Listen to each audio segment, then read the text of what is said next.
प्रदेश में चल रहे सियासी घटनाक्रम में लगातार रोचक मोड़ सामने आ रहे हैं। विधानसभा सत्र से पहले एक बार फिर नेताओं के बीच जबानी जंग तेज हो गई है और बीजेपी विधायकों की जो बाड़ेबंदी है उसके बाद सतीश पूनिया का बड़ा बयान सामने आया है।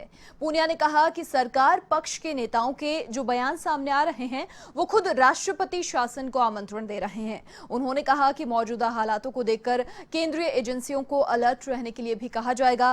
वहीं पूनिया ने कहा कि हमारे विधायकों के साथ जो दूसरे विधायक सरकार के पक्ष में नहीं हैं, उनको भी खतरा है। और साथ ही पार्टी में मतभेदों को लेकर पूनिया का कहना कि हमारे विधायकों में ना मतभेद है और ना मनभेद और ना ही विग्रह है कि हमारे विधायकों की सुरक्षा को भी खतरा है। पिछले दिनों जितने भी घटनाक्रम हुए और केवल हमारे नहीं, जो उनसे सहमत नहीं होंगे उन विधायकों के भी, जिस तरीके से 124A, उसके बाद SOG और ACB और उसके बाद वापस FR लगना, ये इस बात को साबित कर रहे हैं कि सरकार कहीं न कहीं गलती पर है।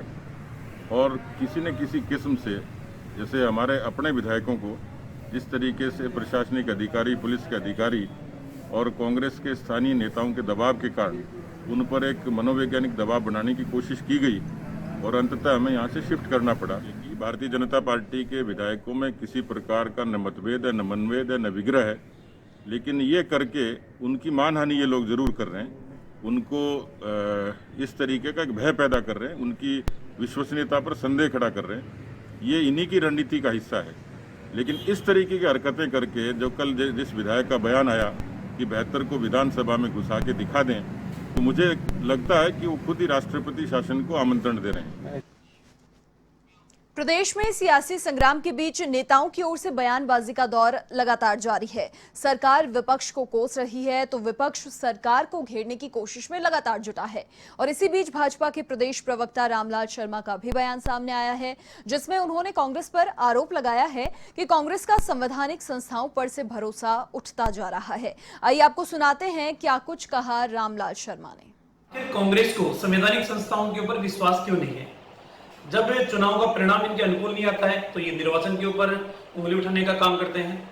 जब मामले न्यायालय के अंदर विचाराधीन है तो इनको न्यायालय के ऊपर विश्वास नहीं है। और जब राजस्थान के अंदर स्पीकर की याचिका न्यायालय के अंदर विचाराधीन थी, उसके बावजूद भी स्पीकर महोदय सुप्रीम कोर्ट के अंदर PIL लगाने के लिए चले गए। और अब जब बसपा का मामला न्यायालय के अंदर विचाराधीन है तो भी न्यायाधिपतियों के ऊपर इनको विश्वास नहीं है। बसपा के विधायक अपील करने के लिए कि साहब हमें यहाँ न्याय की उम्मीद नहीं है, तो वो सुप्रीम कोर्ट के अंदर मामले को शिफ्ट किया जाए।